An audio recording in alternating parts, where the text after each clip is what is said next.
खाटू श्याम जी का मंदिर राजस्थान में जयपुर के सीकर जिले में स्थित है।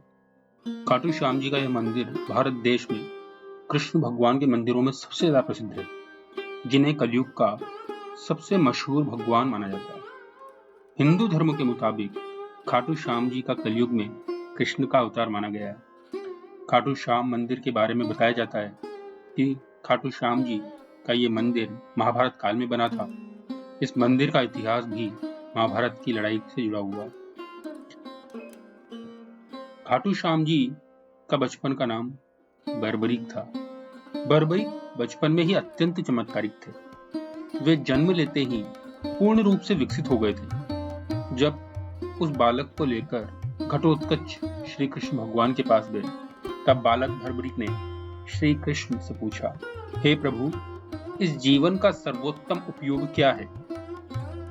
तब श्री कृष्ण ने उसके ऐसे विचारों से प्रभावित होकर कहा, हे पुत्र, इस जीवन का सर्वोत्तम उपयोग परोपकारी एवं निर्बलों का साथी बनकर सदैव धर्म का साथ देने में है। इसके लिए तुम्हें शक्तियां अर्जित करनी पड़ेगी। इसलिए तुम महिसागर गुप्त में जाकर देवी सिद्धि अंबिका व 9 दुर्गा की आराधना करो, उनसे शक्तियों की प्राप्ति करो।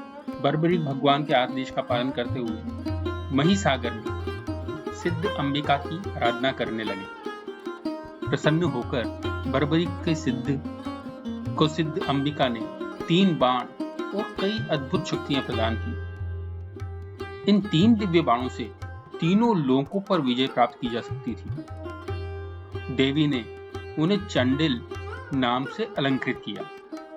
इन तीनों बाणों को चलाने के लिए एक विशेष धनुष की आवश्यकता थी। इसके लिए बर्बरीक ने अग्निदेव की तपस्या की। तब अग्निदेव ने प्रसन्न होकर उन्हें यह धनुष प्रदान किया, जो उन्हें तीनों लोकों में विजय बनाने में समर्थ था। बर्बरीक ने सदैव निर्बलों को और असहाय लोगों को व हारे हुए लोगों की सहायता करने का व्रत लिया। इसलिए बाबा को हारे का सहारा भी कहा जाता है। तभी कौरवों और पांडवों के बीच में युद्ध चल रहा था, जिसको हम महाभारत का युद्ध कहते हैं।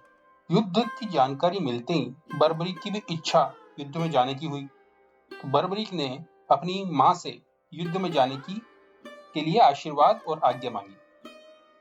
उनकी मां जानती थी कि यह युद्ध कौरवों और पांडवों के बीच में चल रहा है। तो उन्होंने सोचा कि कौरवों के पास तो बहुत बड़े बड़े योद्धा हैं, बड़ी विशाल सेना है, पांडव इतनी बड़ी विशाल सेना के सामने कमजोर पड़ जाएंगे। तब उन्होंने बर्बरीक से एक वचन लिया कि जो भी पक्ष तुम्हें हारता हुआ मिलेगा, तुम उस ओर से युद्ध लड़ोगे। बर्बरीक ने अपनी मां को वचन दिया कि जो भी पक्ष हारेगा, मैं उसकी सहायता करूंगा।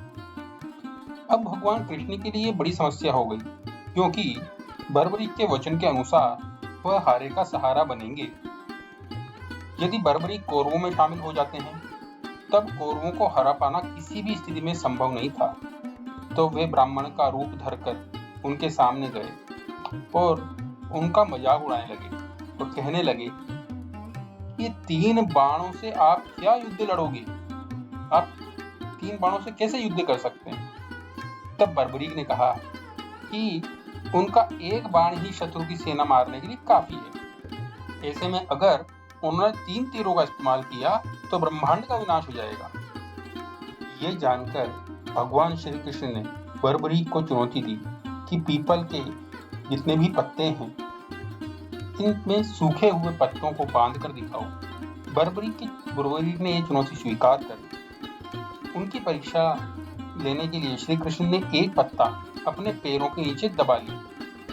बर्बरीक ने बाण से सभी सूखी पत्तियों पर निशान लगा दिए और अब वो तीर भगवान श्री कृष्ण के पैरों के आसपास घूमने लगा और श्री कृष्ण से कहा कि एक पत्ता आपके पैर के नीचे दबा हुआ है, अगर पैर हटा लीजिए, वरना ये आपके पैरों में चोट कर देगा।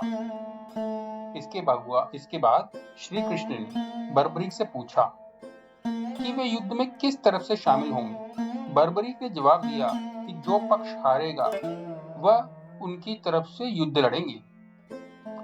श्री कृष्ण को ज्ञात था कि युद्ध में हार तो कौरवों की होनी है। ऐसे में बर्बरीक ने उनके साथ युद्ध लड़ा तो गलत परिणाम सामने आ सकते हैं। उन्होंने बर्बरीक को रोकने के लिए उनसे दान मांगने की इच्छा व्यक्त की। दान में उन्होंने बर्बरीक का सिर मांग लिया। बर्बरीक ने कहा, मैं दान जरूर दूंगा। उन्होंने श्री कृष्ण के चरणों में अपना सिर काटकर रख दिया और उनसे आखिरी इच्छा व्यक्त की। उन्होंने कहा कि वे महाभारत का युद्ध अंत तक अपनी आंखों से देखना चाहते हैं। श्री कृष्ण ने उनकी इच्छा स्वीकार करते हुए बर्बरीक के सिर को युद्ध वाली जगह पर एक पहाड़ी के ऊपर रख दिया, जहां से बर्बरीक ने अपनी आंखों से अंत तक महाभारत युद्ध देखा। जब युद्ध पूरा हो गया, युद्ध के बाद पांडव आपस में लड़ने लगे कि युद्ध में जीत का श्रेय सबसे ज्यादा किसको जाता है।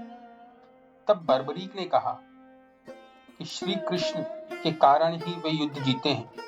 श्री कृष्ण बर्बरीक के इस बलिदान से बहुत प्रसन्न हुए और उन्हें कलयुग में श्याम के नाम से पूजे जाने का अनमोल वरदान दिया। महाभारत युद्ध के बाद बर्बरीक का सिर खाटू गांव में दफनाया गया, इसलिए उन्हें खाटू श्याम बाबा कहा जाता है। एक बार इस गांव में एक गाय अपने स्तनों से इस जगह पे दूध बहा रही थी। जब लोगों ने देखा तो आश्चर्य किया। जब इस जगह को खोदा गया तो बर्बरीक का कटा हुआ सिर मिला। इस सिर को एक ब्राह्मण को सौंप दिया गया। वह उसकी रोज पूजा करने लगे। एक दिन खाटू नगर के राजा रूप सिंह को स्वप्न में मंदिर का निर्माण कर बर्बरीक का सिर मंदिर में स्थापित करने के लिए कहा गया। कार्तिक माह की एकादशी को बर्बरीक का शीश मंदिर में सुशोभित किया गया, जिसे बाबा खाटू श्याम जी के नाम से जाना जाने लगा। तब से यह मंदिर प्रसिद्ध हो गया। भारत देश के सबसे पूजनीय देवी देवताओं में से खाटू श्याम जी का हिंदू भक्तों में बहुत मान्यता है। जहां भारत देश के ही नहीं बल्कि विदेशों से भी पर्यटक और श्रद्धालु खाटू श्याम जी के चमत्कार देखने और उनके दर्शन करने के लिए आते हैं।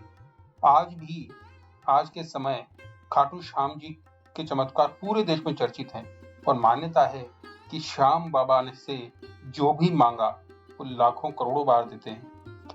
यही वजह है कि खाटू श्याम जी को लख दातार के नाम से भी जाना जाता है और यही वजह है आज खाटू श्याम जी देश में करोड़ों भक्तों द्वारा पूजे जाते हैं।